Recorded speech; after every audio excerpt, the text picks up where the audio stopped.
ఇంకా షరతులతో కూడిన బెయిల్ అని కూడా చెప్తున్నారు. 2025 జనవరి 3న అల్లు అర్జున్కు నాంపల్లి కోర్టు షరతులతో కూడా బెయిల్ను మంజూరు చేసింది. ప్రతి ఆదివారం ఉదయం 10 గంటల నుండి మధ్యాహ్నం 1 గంట వరకు 2 నెలల పాటుగా ఛార్జ్షీట్ దాఖలు చేసే వరకు చిక్కడపల్లి పోలీసుల విచారణకు అల్లు అర్జున్ హాజరు కావాలని కోర్టు ఆదేశాలు జారీ చేస్తుంది. కోర్టు ముందస్తు అనుమతి లేకుండా అర్జున్ దేశం విడిచి వెళ్లకూడదని న్యాయస్థానం ఆదేశాలు జారీ చేసింది. ఒక్కొక్కరికి 2 పూచీకత్తులు సమర్పించాలని కోర్టు తెలిపింది.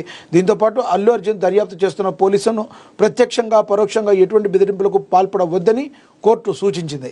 ఈ కేసుకు సంబంధించిన సాక్ష్యాలను బెదిరించే ప్రయత్నం చేయవద్దని కోర్టు తెలిపింది. అప్పుడు అల్లు అర్జున్ అరెస్టు బెయిల్పై విడుదలవడం తెలుగు రాష్ట్రాల్లో సంచలనంగా మారింది.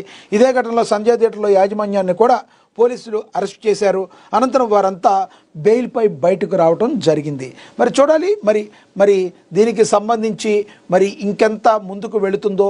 మరి ఛార్జ్షీట్ దాఖలు చేసిన తర్వాత మరొకసారి అరెస్ట్ అవుతారా అనే అనుమానాలు అయితే వ్యక్తమవుతున్నట్టుగా కూడా మరి ప్రచురించడం జరిగింది.